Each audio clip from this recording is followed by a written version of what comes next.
सारी बात छोड़ें, सबसे पहले तो चीफ जस्टिस पाकिस्तान की तवज्जो मबजूल कराना चाहता हूँ मौलाना फजल रहमान साहब के बयान के ऊपर। Given the fact chief justice ने कहा था जर्नलिस्टों को, एंकरों को कि भाई अपनी बीवियों तक तो कह दीजिएगा सरगोशी में कि इलेक्शन पे डाउट है, लेकिन मीडिया के ऊपर ऑन एयर मैं कहीं ना सुनूं कि कोई ये कहे कि इलेक्शन के ऊपर कि इलेक्शन की डेट के ऊपर, इलेक्शन के होने के ऊपर कोई डाउट है। तो इज़्ज़त माब चीफ जस्टिस साहब जो है, मैं उनकी खिदमत में ये गुजारिश करना चाहता हूँ कि क्योंकि इंसाफ के पैमाने दो तो होते नहीं, जिस तरह मीडिया वालों पे अप्लाई होता है आम आदमी पे, तो मौलाना फजल रहमान जिनकी बड़ी इज्जत करते हैं, उनके मुतल्लिक क्या ख्याल है आपका, और उन पर आपको बुला के ये जवाब तलबी करनी चाहिए कि नहीं? जितना सख्त आपने ऑर्डर दिया, मौलाना साहब ने फरमाया क्या इलेक्शन के मुतल्लिक, सुनवाएं जी। अब ये कोई आम एंकर ये बात कहे ना तो उसका उतना इम्पैक्ट नहीं हो सकता जितना कि इतनी अहम पार्टी के इतने अहम शख्स जो है ये बात कह रहे हैं।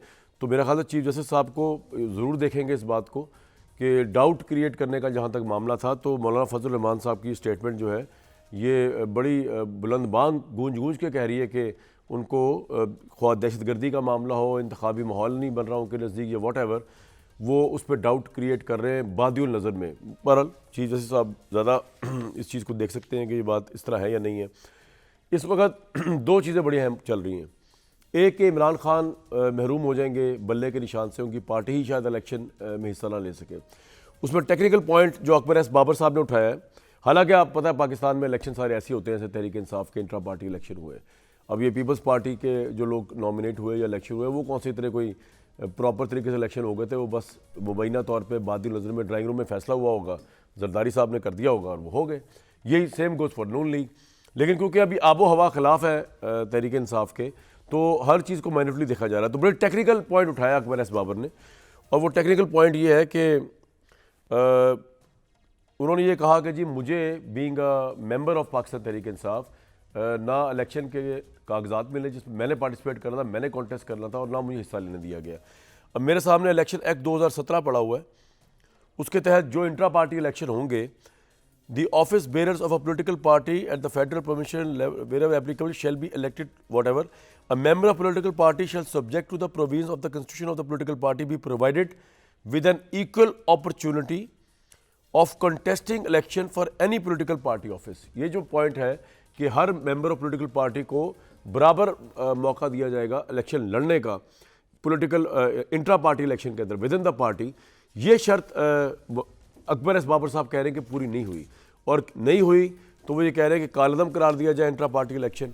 अब अगर इलेक्शन कमीशन उनकी बात मान लेता है तो फिर दो चीज़ें होंगी कि क्या दोबारा इंट्रा पार्टी इलेक्शन कराने की बात की जाएगी, या फिर इलेक्शन कालदम करार देकर तहरीक इंसाफ को इलेक्शन में हिस्सा ही नहीं लेने दिया जाएगा। ये बात बड़ी अहम है।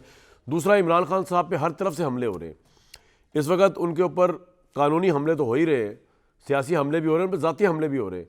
मतलब आज जो उनके मुलाजिम ने जमा कराई है, अब रिपोर्ट दी है, वो जो लियाकत साहब है, खावर मानिका साहब को जो मुलाजिम है, वो बड़ी अजीब व गरीब चीज़ है और समझ नहीं आ रहा उससे क्या निकाला जा सकता है, मतलब उस केस से क्या निकाला जाएगा, और वो क्यों इतना इंपॉर्टेंट है उसका उनका बयान जो है इस मौके पे। खावर मानिका साहब के या बुशरा बीबी साहिबा के जो साहब का मुलाजिम थे, उस ज़माने का वो बता रहे हैं जिस ज़माने के अंदर इमरान साहब का एक रूहानियत का ताल्लुक था बुशरा बीबी से। अब तो खैर उनके निकाह में इन तमाम चीज़ों पर बात करेंगे, क्योंकि Imran Khan is an important political force although he is in the jail, और ये हमले जो उन पर किए जा रहे हैं इनका मकसद कानूनी है, लॉजिकल है, पॉलिटिकल है, मॉरली है, या ये वैसे किए जा रहे हैं ताकि उनको हर लिहाज से बाहर रखा जाए।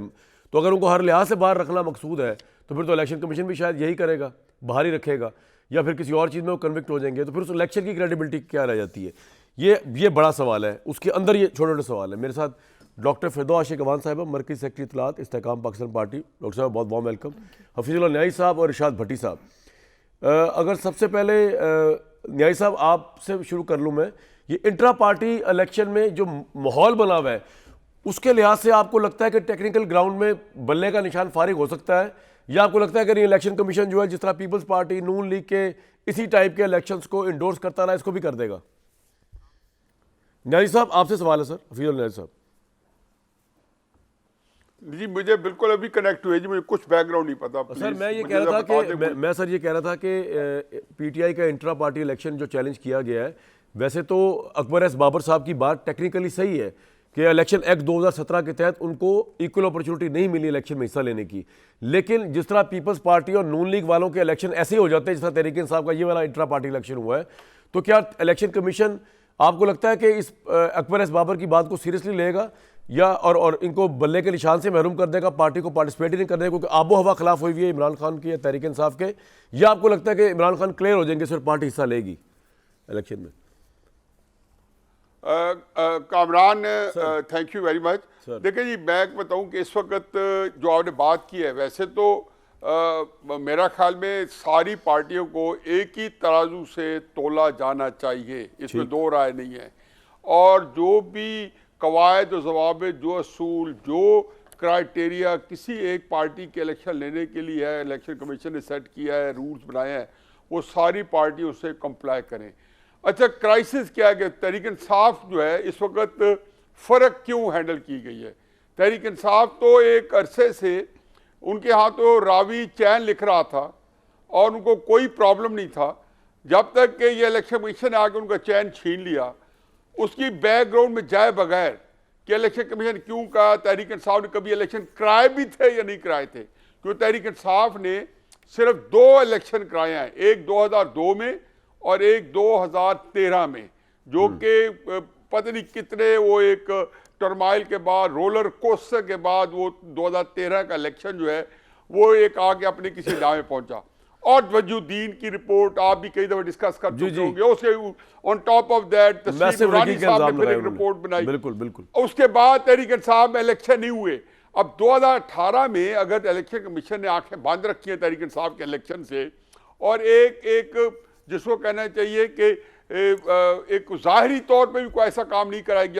नहीं साहब, लेकिन इस वक्त तो इलेक्शन कमीशन ने आंखें चढ़ाई हुई है तहरीक इंसाफ पे ना, उस कॉन्टेक्स्ट में बताएं। इस वक्त तो आंखें ऊपर चढ़ी हुई है। इसलिए मैं कह रहा हूँ ना, आप जब कराया तो इलेक्शन कमीशन ने, चूंकि वो एक मुहद्दब अक्सर के नीचे तहरीक इंसाफ आ गई है, इसलिए मैं चाहूँ या ना चाहूँ, आपकी कोई मुतालबात हो या ना हो, इलेक्शन कमीशन इस वक्त तो case and point Tehreek Insaf है। अब जिस बंदे से वास्ता पड़ा है वो इतना कमिटेड आदमी है, अकबर एस बाबर। आपने देखा है कि 2013-2014 में उसने जब केस किया था तहरीक इंसाफ पे, तो यकीन जाने 4-5 साल तक किसी को नहीं पता था, जब तक कि ये बाकी पार्टियों ने या तहरीक इंसाफ ने बाकी पार्टियों 2019 में हिस्सा नहीं डाला आके, वगरना वो अकेला अकलौता पता नहीं कैसे मैनेज कर रहा है। तो सर वो तो बेचारे 10 साल रुलते रहे फंड फंडिंग केस में, उनकी सुनी नहीं गई, कमिटेड तो बहुत है। लेकिन आपको ये लग रहा है आज के हालात में उनकी कमिटमेंट रंग ले आएगी और तहरीक इंसाफ बाहर हो जाएगी इलेक्शन की रेस से? बल्ले का क्या रंग ले आएगी? उन्हें ब्लफ कॉल कामरान में ब्लफ कॉल कर लिया है। अच्छा, जो उन्होंने वीडियो बनाई है, वो जब गए हैं मेरी अकबर एस बाबर साहब से, हाँ जी, वीडियो चली बात हुई है जिस दिन वो गए हैं। अच्छा, गए इलेक्शन से एक दिन पहले। अच्छा, जब वो गए हैं वहां जाके उन्होंने एक वो कहता है ना कि अतमाम हुज्जत की है, उन्होंने वो सारे वो एविडेंसेस क्रिएट किए हैं जिनको रिफ्यूट नहीं किया जा सकता। उन्होंने कहा जी 2 दिसंबर को लिस्टें नहीं लगी, कोई चीज नहीं, कुछ भी नहीं था। जब वहां गए तो उन्होंने इनका मजाक उड़ाया, इन्होंने सारा रिकॉर्ड कर लिया। वो हंस रहे थे, कहते जी हमें तो नहीं पता इलेक्शन हो रहे हैं, ये उनका हेड ऑफिस कह रहा है। अब न्याजुल्लाह न्याजी साहब जो कि खुद गौर साहब, जो जिनको तहरीक इंसाफ में आए हुए 12 महीने नहीं हुए लोगों को आए हुए, वो एक अलहदा कहानी है कि क्यों चुने गए, कैसे चुने गए। दूसरी बात यह है, इत्तेफाक देखें, इसी चीज की इसकी मेंबरशिप को चैलेंज किया गया था, इन्हें अदालत से तो ये बात साबित करी कि तो सर आपको लगता है कि इलेक्शन कमीशन इतना आउट ऑफ द वे जा सकती है पॉलिटिकल पार्टी के खिलाफ कि वो बिल्कुल जा सकती है, फारिग कर दे उनको? आउट ऑफ द वे नहीं है। एक तो बात यह है कि इलेक्शन कमीशन ने जो पंडोरा बॉक्स खोला है, अकबर बाबर ने उसको सही मानों में एक अंजाम में पहुंचाया है। और मेरी बात खातर जमा रखें, अकबर बाबर की कंटेंशन को नजरअंदाज करना, उनकी पिटीशन को नजरअंदाज करना मुमकिन ही नहीं है इलेक्शन कमीशन के लिए। राइट, मुमकिन ही नहीं है। बाकियों करेंगे, नहीं करे, करना चाहिए, ठीक है, मैं तो करना चाहिए। बिल्कुल ठीक है। भट्टी साहब, बात तो ये है कि सब सारी पॉलिटिकल पार्टी ऐसी इलेक्शन कराती है, लेकिन अब की दफा क्योंकि एक तो अकबर एस बाबर सुना डट के बड़े कमिटेड आदमी है, दूसरा हालात तहरीक इंसाफ के खिलाफ है, तो आप देख क्या रहे हैं होते हुए? भट्टी साहब हंस रहे हैं। अच्छा भाईजान, सबसे पहले तो मैं माजरत चाहता हूँ हंसने की भी, और मैं अचानक वो डट गए लफ्ज़ पे हंसी निकल आई। लेकिन मैं एक आपकी इजाज़त से एक चाहूँगा कि आफिया का वकील है अमरीकी क्लाइव स्टेफर्ड, उसका एक बयान आया है कि आफिया सिद्दीकी जो जेल में, अमरीकी जेल में, उससे 2 बार जेल के गार्ड्स ने जिनसी ज़्यादती की और अनगिनत बार जेल के कैदियों ने ज़्यादती की, और ये हुकूमत पाकिस्तान को हम बता चुके हैं। और हुकूमत पाकिस्तान खुदा के लिए, वो वकील कह रहा है कि कुछ इस पर करे, और वो कह रहा है बहैसियत अमरीका में जो कुछ आफिया सिद्दीकी के साथ हो रहा है, मैं शर्मिंदा हूँ। हम एक आज़ाद और खुद मुख्तार कौम हैं, हम एक एटमी कुव्वत हैं, हमारा एक वकार है, तनी हुई गर्दनें, पहने हुए सूट, और ये जो सारे आका आला हज़रत रेमंड डेविस पर मुत्तफ़िक होकर उसको जिस तरह जहाज़ में बिठा रहे थे, और वह एक 3rd रेटेड एजेंट को, भाई उसने कोई जुर्म किया होगा, वो सज़ा भुगत रही है, आप और कुछ नहीं कर सकते, तो इतने ही तो कर लें यार खुदा के लिए। वो आपकी बेटी की बात है, मुझे खुद आपके मुल्क की है। कोई शर्म करो, कोई हया करो, कि कोई शर्म करो, कुछ हया करो। मर जाओ इस बात को सुन के कि जेल के गार्ड्स ने 2 मरतबा हमारी बेटी से ज्यादती की है और अनगिनत बार कैदियों ने ज्यादती की है। कोई खुदा का खौफ करो, किसी में जरा बराबर शर्म है, चुल्लू भर पानी में डूब मरो। 7वीं एटमी कुव्वत तो आजाद तो खुद तो आपके ख्याल में क्या करना चाहिए पाकिस्तान को भट्टी साहब? सर इतने ही कर दें कि उसको जो उसके साथ वो कह रहे हैं कि जो अब भी सलूक हो रहा है, 10,250 खवातीन, वो अमरीकी कह रहा है, अमरीकी वकील कह रहा है कि अमरीका की जेलों में है, और सबसे बुरा सलूक आफिया के साथ हो रहा है, क्योंकि पुरसाने हाल ही कोई नहीं, कोई पूछने वाला ही कोई नहीं। जब कैदी जाता है ज्यादती कर लेता है, जब कोई गार्ड्स का दिल करता है ज्यादती कर लेता है।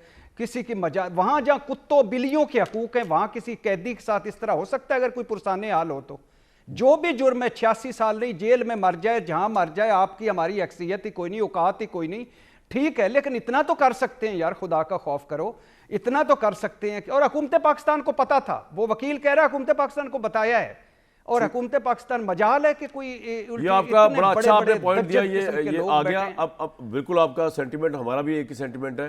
अब आ जाए जरा कि जी हो क्या रहा है यहाँ पे, ये इमरान खान वाला इंट्रा पार्टी भाईजान, ये जो टॉम एंड जेरी की जो अकबर एस बाबर साहब फिल्म चला रहे हैं, और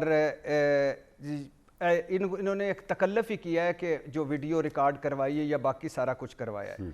सबसे पहले तो मुझे ये बताइए कि पिछले 1.5-2 साल से इलेक्शन कमीशन का जो हाल है, 2 मरतबा ये ज़हनों में रह के जस्टिस बंदयाल की और जस्टिस फायज़ ईसा काजी की सुप्रीम कोर्ट कह चुकी है कि इलेक्शन कमीशन ने बहरान पैदा की और ये इसने आइन तोड़ा है, आइनी खिलाफ वर्जी का मुर्तकब हुआ है, और इलेक्शन कमीशन सब कुछ कर रहा है अपने काम के अलावा।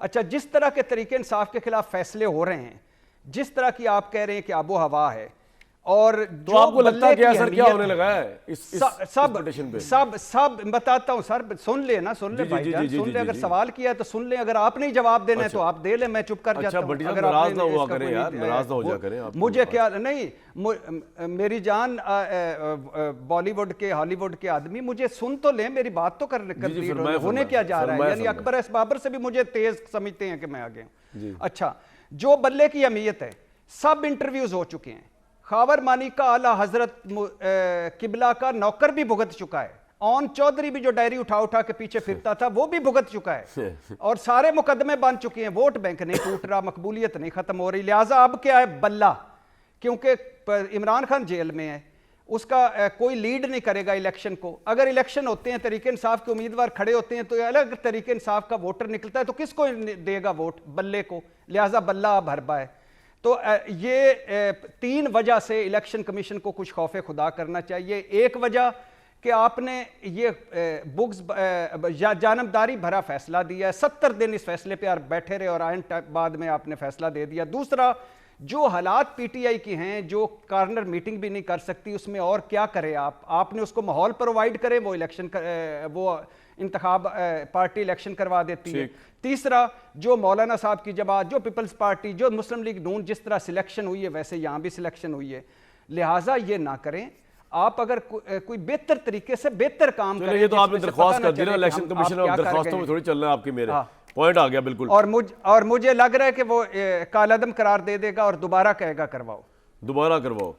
फिरदौस साहिबा, इसमें से जो इंट्रा पार्टी में, क्योंकि आप तक मुखालिफ पार्टी की हैं, उस पर मैं आपसे क्या पूछूं, लेकिन जो इनकी बात से सवाल निकलता है ना, मुझे देख के भी आप बात कर सकती हैं वैसे मकबूलियत वो कह रहे ख़त्म नहीं हो रही आपके मुखालिफ इमरान खान की, इस वजह से बल्ले का निशान निकालना ज़रूरी है, इस वजह से ये सारा इंट्रा पार्टी के ऊपर अकबर एस बाबर डटे हुए हैं। बिस्मिल्लाहिर्रहमानिर्रहीम। कामरान, सबसे पहले तो अपनी बहन जो है वो आफिया सदीकी, उसके लिए मैं ज़ारी यकजहती करूँगी, और एक खातून होते हुए एक उस पेन को, उस दर्द को, उस फैमिली की जो इस वक्त हालत है, और एक पूरी कौम जिस तरह की मुश्किल में गिरी हुई है, उस फीलिंग को आपके ज़रिए एक्सप्रेस करूँगी और उनसे इज़हारे अकीदत भी करूँगी। अब जहाँ हम आफिया सदीकी की बात कर रहे हैं, वहाँ हमारी बहुत सारी बहनें, बेटियाँ, माएँ गज़ा के अंदर उस इसराइली जारियत की जद में है, और जिस किस्म की गुंडागर्दी, बदमाशी एक इंटरनेशनल बदमाश बन के इसराइल कर रहा है, और उन हत्ते फ़लस्तीनियों का जिस तरह कत्लेआम हो रहा है, नस्ल कुशी हो रही है, हमें उसकी भी मजम्मत करनी चाहिए। और जो हमारी उम्मा है उसको मजम्मत से निकल के वो ठोस हिकमत अमली और एक इसराइल और पाकिस्तान का मुनफरद जो कम्बिनेशन कह लें या एक आइडेंटिफिकेशन कह लें कि वो भी एक मज़हब के नाम पे आइडियोलॉजिकल मुल्क बना, और पाकिस्तान भी।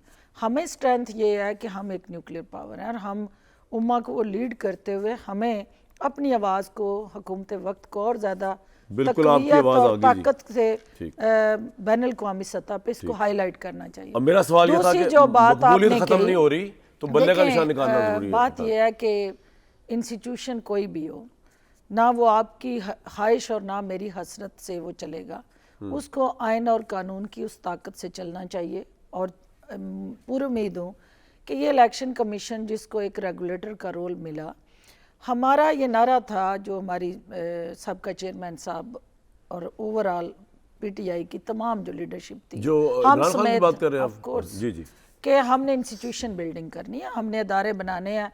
हम शख्सियात को बनाने में लग गए, और हमने शख्सियात को इतना मजबूत किया कि अदारे इतने कमज़ोर हुए कि वो शख्सियात उन अदारों पे हावी हो गई। अब वो इदारा जिसका नाम इलेक्शन कमीशन है, वो जहाँ पे कानून को आप अपने लिए खिलवाड़ बना लेंगे तो वो इदारा जो है वो अब हरकत में आएगा। क्या आपने जो, मैं नहीं कहती कि नून ने ठीक कराए होंगे या पीपल्स पार्टी ने कराए होंगे, क्या अगर उन्होंने गलत काम किया, कोई इंतखाबात के अंदर उन्होंने अपने कायदो ज़वाबित की खिलाफ वर्जी की, तो किसी ने चैलेंज किया, किसी ने उंगली उठाई, किसी ने पॉइंट आउट किया कि ये जमातें जो है, तो आप कह रही वहां कोई अकबर एस बाबर नहीं था। जब आप किसी चीज़ को, किसी गलत को पॉइंट आउट नहीं करते, चैलेंज नहीं करते, तो वो फॉर ग्रांटेड। आपको उस अदारे को जहां गलत हुआ है उसको रोकना चाहिए, और जहां निशानदेही हुई है कानून के मुताबिक उस पे अमल होना चाहिए। खत्म नहीं हो रही तो फिर इसलिए डिस्क्वालीफाई होगी। बात ये है कि ये मकबूलियत का पैरामीटर किसने तय कर लिया, कहाँ से आपने जांच लिया कि मकबूलियत जो है वो इस वक्त आसमान को छू रही है, या कौन सा पैरामीटर? जमहूरियत के अंदर तो उसको जांचने का, नापने का पार्लिमानी सिस्टम के अंदर वोट है, बैलेट बॉक्स के अंदर वो वोट जाता है। क्या वो सोशल मीडिया के ट्रेंड्स हैं, क्या वो लाइक्स हैं, क्या वो शेयरिंग है किसी पोस्ट की, उसका नाम आपने जमहूरियत रखा है, या उसको आप मकबूलियत कहते हैं? देखिए, इसमें कोई शक नहीं है और कोई दो राय नहीं है कि चेयरमैन पीटीआई एक सेलिब्रिटी और उनका एक अपना फ़ैन क्लब है, और एक क्रिकेटर होते हुए उनका एक अपना हल्का अहबाब है जो उनको हीरो के तौर पे फॉलो करता है। अब आप मुझे ये बताएं कि जो शख्स, साहब बड़े हंस रहे हैं इस बात पे, मुझे पता है उनके अंदर क्या मचल रहा है इस वक्त, क्या कहना चाह रहे हैं। मेरे भाई हैं, वो दिल खोल के कहें, उनका हक है। लेकिन देखना ये है कि जो आपकी सपोर्ट है, जो आपकी पॉपुलैरिटी है, वो कन्वर्ट होनी है into vote on election day. Election day 8 फरवरी का ऐलान हो चुका है, और ऐथे ही घोड़ा ते ऐथे ही मैदान, और पता चल जाएगा कि कौन कितना पॉपुलर है। और वो पॉपुलैरिटी और support till the time vote में कन्वर्ट नहीं होती, तब तक वो मानी नहीं जाएगी आपके नजदीक, क्लब रहेगा और वो हीरोइज्म के गिर्द घूमता रहेगा, और उसका सियासत के अंदर जो मकबूलियत जांचने का पैमाना है वो वोट। क्विकली बोलते, मैं नई साहब से सवाल पूछा था, आपने कुछ कहना भट्टी साहब? फैन क्लब पे बढ़ा से आप? जी सर, दो नहीं वो वैसे ही दिल कर, क्योंकि इमरान खान के बड़े बड़े किसी फैन बात थे, आप पे तो आप खैर नहीं रहे। होने देना, खुश कह रहे होने इमरान दे, खान कौम के किसी वो कह वजह रहे से इमरान खुश खान के होती बड़े बड़े फैन थे जो अब नहीं रहे। वो मेरे ख्याल से आपके मेरे मुतालिक बात कर रहे हैं, हम भी कभी फैन थे। बात ये है कि कुछ लोगों को जल्दी अक्ल आ जाती है, कुछ को बाद में अक्ल आती नहीं, और कुछ को आती नहीं है। तीसरी कैटेगरी है, उनको आती नहीं है। भट्टी साहब बात है कैटेगरी। जी भट्टी साहब बोले, मैंने न्याय साहब को जाना है। अच्छा जी अच्छा, मैं आप दोनों को दिल की अथाह गहराइयों से मुबारकबाद पेश करता खैर, हूं। मुबारक आपको जी। कल आ गई इंशाल्लाह, जल्दी मैं भी आपसे मिलूंगा। दूसरी, अच्छा मैं वो जो बात करना चाह रहा था, जो उन्होंने सीरियस, आज मैं फिरदौस साहबा को पुरानी बातें नहीं याद कराऊंगा, मैं सिर्फ वो बात करना चाहता हूँ। उन्होंने कहा कि इलेक्शन मकबूलियत को जांचने का है वो जो इलेक्शन वोट, तो आखिरी जो हमारे यहाँ जो आखिरी पैमाना हमने देखा और वो था ज़िमनी इंतखाबात जो लाहौर गढ़ और घर में हराया मुस्लिम लीग को तरीके इंसाफ ने। तो वो आप कह रहे हो उसके बेस पे गालिबन कोई ऐसा पॉइंट नहीं आ गया, है आपका पॉइंट आ गया। मैं जरा न्यायी साहब से भी जान लूं इस बारे में। न्यायी साहब, आपके नज़दीक अभी मैं जावेद हाशमी साहब जो आपके बहुत दोस्त हैं, शाबी साहब के भी दोस्त हैं, हमारे बुजुर्ग हैं, उनका इंटरव्यू सुन रहा था 2 दिन पहले, और न्यायी साहब वो ये फरमा रहे थे कि मुल्तान की सूरत हाल में वो कह रहे थे, इम्प्लाई ये कर रहे थे कि नून लीग पॉपुलर पार्टी नहीं है, और वो तहरीक इंसाफ का नाम लिए बगैर उसको पॉपुलर थे। तो न्यायी साहब, आपके नज़दीक इतनी पॉपुलर पार्टी नून तहरीक इंसाफ है कि उससे खतरा ये पैदा हो जाए कि अगर इसको बल्ले का निशान आ गया तो ये उड़ा के रख देगी? न्यायी साहब को मेरी आवाज़ ही नहीं जा रही। मेरा ख्याल में हम इतने एजम्पशंस लेके काम कर रहे हैं। मैं अभी आपको कह देता हूँ और आपका मसला खत्म हो जाता है कि तहरीक इंसाफ के ऊपर कांटा है। अच्छा, वो तहरीक इंसाफ जो इमरान खान के आइडियोलॉजी को लेके आगे बढ़ेगी, और ये पहली दफा नहीं हो रहा, ये मैं पाकिस्तान में बार बार देख चुका हूँ। अभी मैं अपने साथियों की गुफ्तगू सुन रहा था तो मुझे सर बाजवा बड़े याद आए। तेरी याद आई तेरे जाने के बाद सर बाजवा। वाह, सर बाजवा ही थे जो हमें ये राजा सिकंदर सुल्तान साहब दे गए, जिससे हम आज बड़े शाकी हैं। सर बाजवा ही थे जो इमरान खान साहब का तोहफा दे गए थे, और भी बड़े बड़े तोहफे दिए सर बाजवा ने, बाकियों को ट्रेदे थे। सर बाजवा, आपने यकसुई के साथ और हिम्मत के साथ और कमिटमेंट के साथ काम किया। हम बड़े बेवफा निकले सर बाजवा, कि आज जो आपका खिलारा है उसके बारे में हम आपको ज़द-ओ-कोब भी नहीं कर सकते। सर बाजवा, तेरी याद आई तेरे जाने के बाद। अब आ जाएं जी के मकबूलियत। देखा, क्राइसिस ये है कि ये कौन बंदा है जिससे एंटी एस्टैब्लिशमेंट बयानी उठाया है, उसे मकबूलियत नहीं मिली। नवाज शरीफ को मिली है, इफ्तिखार चौधरी साहब को मिली है। तो 1959 में सबसे पॉपुलर माशाअल्लाह लगा था कयूम खान निकला, यकीन जानो केपी का लीडर था, लाहौर पूरा पीछे था। 66 में भुट्टो साहब ने एंटी एस्टैब्लिशमेंट बयानिया पकड़ा। पंजाब में जो जिस मजदूर कानकुनी के बंदे ने या जिस इंडस्ट्री के मजदूर ने वोट दिया, वो भुट्टो साहब को उसने नहीं जानता था, लेकिन एंटी एस्टैब्लिशमेंट बयानिया पंजाब के अंदर पॉपुलर वोट को अट्रैक्ट करता है। इसी का नवाज शरीफ ने फायदा उठाया, यही इमरान खान खा रहा है। ये कोई रॉकेट साइंस नहीं है कि मुझे को बताए। तो सर, लेकिन क्राइसिस ये है कि बयानी के साथ एंटी एस्टैब्लिशमेंट बयानी के साथ एक चीज लफ है, इसके अंदर आपको इलेक्शन नहीं मिलते। अच्छा, इसमें आपकी सियासत का कोई फ्यूचर नहीं है। मेरा दिल करता है ऐसे बंदे का फ्यूचर हो, नहीं है। अब करा ले उसको। नवाज शरीफ ने रोका हुआ है, ये किसी ने रोका हुआ है, किसी ऐसी पार्टी ने ये। लेकिन न्यायी साहब, अगर नवाज शरीफ अगर पीएमएलएन, क्यों नहीं खुल के बताते? लेकिन न्यायी साहब, अगर पीएमएलएन पॉपुलर पार्टी नहीं है तो फिर अगर वो जीत भी जाएगी इस तरह के हरबों से, तो उसका क्या फायदा होगा इस मुल्क को? सर वो तो छोड़े, वो तो अब आपने एक फसल बोई है, क्या कहते हैं, खरीफ की। सितंबर, अक्टूबर, नवंबर में गंदम, अब अप्रैल में आप कटाई कर रहे हैं। आप कहते हैं ये जौ क्यों नहीं हुए? आपको गंदम ही काटनी है। जहरीला बीज बोया था, जहरीला काटेंगे। 2014 से जो वारदातें आप कर रहे थे सर बाजवा मिलके, ये उसकी कमाई खा रहे हैं।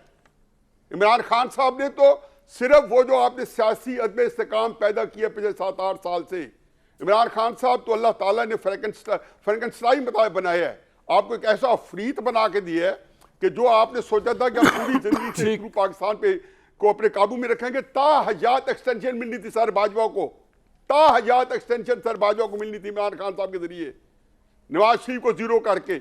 आखिर एक उस बंदे की तो पॉपुलर सियासत खत्म की थी आपने, उसको भी तो आपने 2018 से सफाई से मिटा दिया था। इमरान खान साहब को इख्तिदार दे दिया था, आरटीएस बिठा के, तो नवाज शरीफ को क्यों नहीं देते? बिल्कुल आपका पॉइंट आ गया जी, बिल्कुल आपका पॉइंट आ कोई गया, क्या बिगाड़ लेगा? बिल्कुल पॉइंट आ गया। ये भट्टी साहब को कहते हैं ये जाके बतले हुर्रियत बन जाए, बिगाड़ ले उनका, जो नवाज शरीफ को ला रहे हैं। सबको मिलेगा हिस्सा, जो है सिवाय इमरान खान साहब के। और ये गौर साहब जो हैं, ये टेलर मेड एस्टेब्लिशमेंट के अपने बंदे हैं, जो उन्होंने प्लेटर में रख के दे दिए, अच्छा, जो इमरान खान साहब ने कबूल किया जानते बूझते हुए। भाई जिनका तारीख नहीं है, साल पहले तहरीक इंसाफ, ये फिरदौस भी बैठी है, ये जानती है गौर को कौन है? ये नियाजुल्लाह नियाजी को जानती है? कोई शुएब शाहीन ये नाम सुने हुए हैं? भाई अगर आपने वकील लेना है तो हामिद खान में क्या बुराई थी? अली इतना जफर बड़ा भी नाम है। था आपके पास, लेकिन अल्लाह ताला ने इमरान खान साहब के नसीब में ही नहीं लिखा कि एक असूल वाला आदमी, एक नामवर आदमी, एक इज्जतदार आदमी जो है वो अपनी पार्टी में उसको आगे लाए। राइट फिरदौस साहिबा, ये तमाम बातें अपनी जगह पे। दो सवाल पे छोड़े जा रहा हूँ ब्रेक लेने के लिए। एक तो ये कि आपको भी लगता है कि अगर पीएमएल जीत जाती है डिस्पाइट द फैक्ट कि वो उस तरह ओवरऑल पॉपुलर पार्टी नहीं है, उसका इम्पैक्ट क्या होगा? दूसरा, ये जो ज़ाती हमले हो रहे हैं इमरान साहब पे, इसका क्या फ़ायदा है और ये क्यों किए जा रहे हैं और ये क्यों इंपॉर्टेंट है इनको डिस्कस करना? ये पूरे मीडिया में हेडलाइन चल रही है आज, जो उसके मानिका साहब के मुलाजिम का है, वो हर टीवी चैनल पे चल रही है। इससे क्या निकलेगा? ये सवाल छोड़े जा रहा हूँ, बाकी लोगों के लिए भी इन पे बात होगी। पाकिस्तान में इलेक्शन क्रेडिबल होने चाहिए। एक ब्रेक के बाद आते हैं वापस।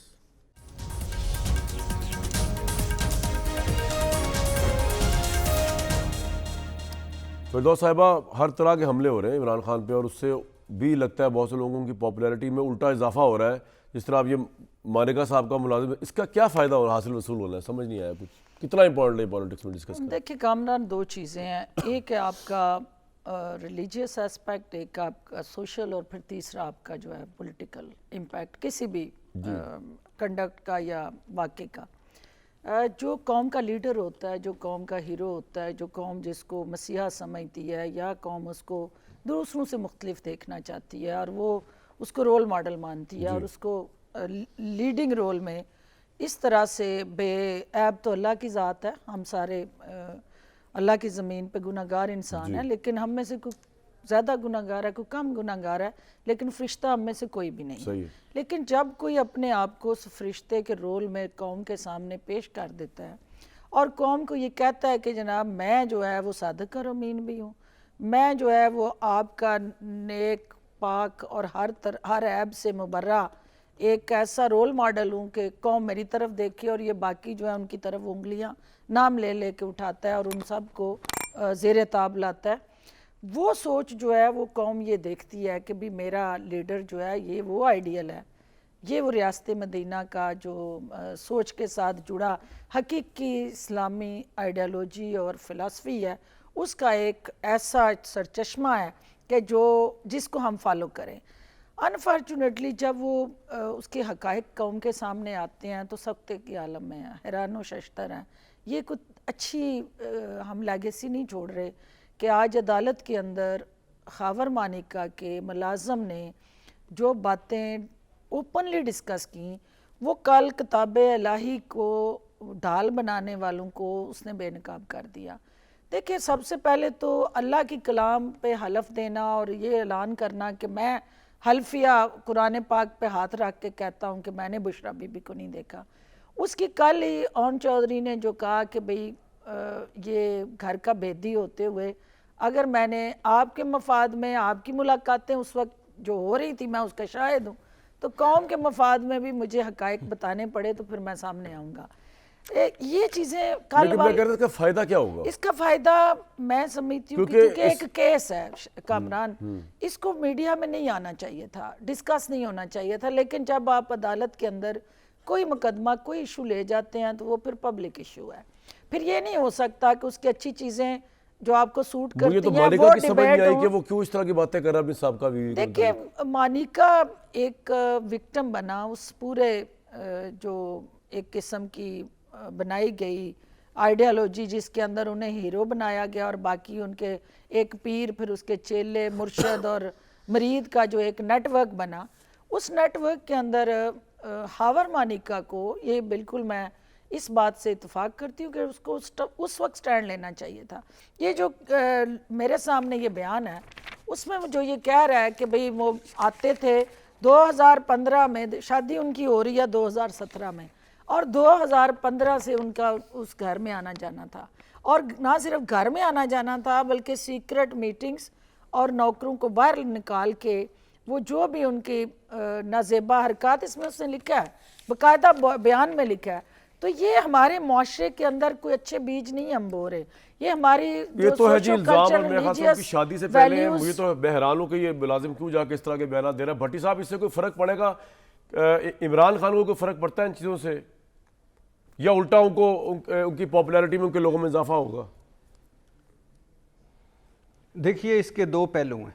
पहला पहलू ये है कि इमरान खान एज ए सियासतदान, लीडर एक ही था, मैं तो कायद-ए-आज़म को मानता हूँ, उसके बाद कोई लीडर नहीं आया। सियासतदान, अच्छा सियासतदान, बुरा सियासतदान, बिल्कुल सही कह रहे हैं। तो इमरान खान एज ए सियासतदान, एज ए रोल मॉडल अपनी जमात के लिए, अपने लोगों के लिए, उस पे फ़र्क पड़ता है। जब सीता वाइट का केस आता है, जब आयशा गुलालई को इल्ज़ाम लगाती है, जब हाजरा पानेज़ई किताब लिखती है, झूठ, बहुत सारा झूठ लिखा हुआ है, मुझे भी पता है, लेकिन जब इस तरह होता है, जब रियाम खान किताब लिखती है, जब खावर मानिका आता है, जब कोई ओन चौधरी आता है। और इसका एक दूसरा पहलू है कि खावर मानिका की गवाही, अल्लाह माफ़ करे, मैं तो इसको ये वाहिद शख्स है कि जिसको देख के मुँह फेरने को दिल करता है, कि जो यानी सिंबल है एक ऐसे शख्स का कि जो क्या मैं कहूँ, मैं आगे लफ्ज़ भी नहीं बोल सकता, कि 28 साल जो इसकी बीवी रही, बच्चों की माँ है, उसको सरे बाज़ार नीलाम करवा रहा है। कोई डिग्निटी होती है, ग्रेस होती है, मर जाना चाहिए शर्म से। जब अगर इमरान खान और तुम्हारी बीवी के कोई ताल्लुकात थे और तुम फिरे रहते, और 3.5 साल, पौने 4 साल ये फिरदौस आशिक भी उसी सिस्टम का हिस्सा थी, क्या प्रोटोकॉल नहीं ले रहे थे पाक पतन के मानिकाज, और क्या उनको नहीं मिल रहा था? पहली बात। ओन चौधरी डायरी उठाकर पीछे पीछे फिर रहा होता था हर वक्त, उसकी शनाख्त क्या थी? ओन चौधरी के साथ भी आजकल रहनुमा लगता है, दिल टूट जाता है कि हम ऐसे रहनुमा हैं हमारे, इनको भी हमने रहनुमा लिखना और मानना पड़ता था। क्या शनाख्त थी, क्या हैसियत थी, क्या औकात थी? और आज वो देखो वो क्या कर रहा है, और एक गवाह भुगता लिया है नौकर, और नौकर भी ऐसा है कि सब कुछ कर रहे थे, मेरे लिए दरवाज़ा खोला हुआ था, आए देखे, ताकि बाद में ये कुदरतुल्लाह की अदालत में मैं बयान दे सकूं। कुछ शर्म करो, कोई अच्छी चीज़ करो यार, कुछ हया करो। जहाँ ये हम कहते हैं कि इस सियासतदान को कुछ शर्म और कुछ हया करनी चाहिए थे, अपना करैक्टर बेहतर करना चाहिए, वहाँ इनको, जो इनके मुखालफीन हैं, उनको पक्के मुंह करके उस पर बातें कर रहे होते। शर्म करो, कुछ हया करो। क्या आप इस मुल्क को दे रहे हो, अगली नस्ल को दे रहे हो? ये है तुम्हारी सियासत, ये है तुम्हारा सियासी मुखालिफ। और इससे लिख लें, ऑडियोज नहीं आई थी इमरान खान की, इसके अलावा कितनी चीज़ें आई हैं इमरान खान की, और आ जाएं। आज कोई नहीं मानेगा जिस हाल में वो है, कोई भी नहीं मानेगा, और उसको कोई फर्क नहीं पड़ेगा। वैसे भी इस मुल्क में अखलाकियात की कोई पॉइंट आ गया। सबसे पहले तो मैं ये बता दूं कि जो मानिका साहब का इंटरव्यू है इमरान खान या अपनी साहब का बीवी के हवाले से, या उनके आज मुलाजिम का बयान डिस्कस हो रहा है, ये टोटल इल्ज़ामात हैं। ये कोई सबूत किसी के पास नहीं है कि कोई इस तरह के ताल्लुक था या नहीं था। ये तो अदालत में जब होगा, और पता नहीं क्यों होगा और किस तरह होगा, वो जब की बात है। और बुशरा साहिबा या मानिका साहब या बुशरा साहिबा के रिप्रेजेंटेटिव आके अपना वर्जन देना चाहे हमारे प्रोग्राम में, मोस्ट वेलकम है। इसमें कामरान सिर्फ उससे पहले कि ये देखिए, हम जिस माशरे के अंदर रहते हैं, जी, उस माशरे के अंदर कुछ रिश्तों के कुछ तकाजे होते हैं, ठीक है, और उस, लेकिन हमें भी ये नहीं पता सच है कि झूठ है, क्योंकि मानिका ने पहले कुछ कहा था, अब कुछ कहा। कुछ हमारी माशरती जिम्मेदारियां भी हैं, वक्त की किल्लत और उन माशरती जिम्मेदारियों में सियासतदान अगर उसको ब्रीच करता है तो उसमें होता है सवाल। न्याजी साहब, आपके नजदीक इस तरह की हरकतों से या जो बयानात आ रहे हैं, उससे क्या फर्क पड़ेगा इमरान खान को या उनकी पॉपुलैरिटी को, या फर्क पड़ेगा? कामरान, वैसे तो किसी भी सियासतदान के बारे में ऐसी गुफ्तगू जिसमें वो अदालत के अंदर बयान हल्फी हो, या एक अदालत की प्रोसीडिंग्स हो, या पूरे पाकिस्तान के सारे न्यूज़ चैनल्स की ब्रेकिंग न्यूज़ हो, तो मेरा ख्याल है कि शायद मैं उसको डिस्कस भी करूं, उससे बात भी करूं। इमरान खान साहब की शख्सियत के साथ मेरे कई ताल्लुकात हैं, और बहुत सारे हिस्से उनके मेरे लिए नो गो एरियाज़ हैं। मैं इस पर एक हर्फ भी बात नहीं करूँगा। राइट। मैंने आपसे जानना चाह रहा था कि इससे इमरान खान की पॉपुलैरिटी को कोई फ़र्क पड़ता है या नहीं पड़ेगा? मेरा तो ये सवाल था बेसिकली, जो भी हमले हो रहे मैं इस होंगे एंगल से करना ही नहीं आया, क्योंकि मेरी एक ओपिनियन है अच्छा। जिसको मैं बिल्कुल ठीक है। डिस्कस होगी और वो मैं करना नहीं चाहता और लेकिन कोई और लीडर होता तो मैं बिल्कुल खुल के करता, क्योंकि मेरा अपना ख्याल है कि ये जो रिश्ते होते हैं ना, मसलन आपका जो करीबी रिश्ता, अल्लाह ताला इस ऐसे ताब से बचाए कि मेरी बीवी मेरे बारे में गवाह बन के आए, फिर लोग ये नहीं कहेंगे, या 100 साल बाद जब लोग मेरी शख्सियत के वैल्यूएशन कर रहे होंगे, पॉलिटिशियन ऐसे लोग हैं कि इनकी लाइफ जो होती है लार्जर, इनकी जो होती है लार्जर देन लाइफ होती है। ये कोई परफॉर्मर नहीं है कि स्टेज से उतरे या क्रिकेट के ग्राउंड से निकले तो लोग 30, 40, 50 साल बाद ये भूल भलियों में चले जाएंगे। ये बच्चा सिक्का की 2.5 दिन की हुकूमत भी कायम रही जो है, उसके बारे में पूरा जिक्र रहेगा। और मुगलिया खानदान में मोहम्मद शाह रंगीला और बहादुर शाह जफर और औरंगजेब आलमगीर सबका आएगा, बड़ों का छोटों का। बिल्कुल ठीक है सर। इसलिए मेरा ख्याल है कि बड़ा उसका इम्पैक्ट होता है। तो इसमें इम्पैक्ट सर मुझे ब्रेक के लिए कहा जा रहा है काफी देर से। बिल्कुल ठीक है, आपका पॉइंट आ गया। ब्रेक के बाद जारी रखने की कोशिश करते हैं गुफ्तगू जी, ब्रेक लेंगे।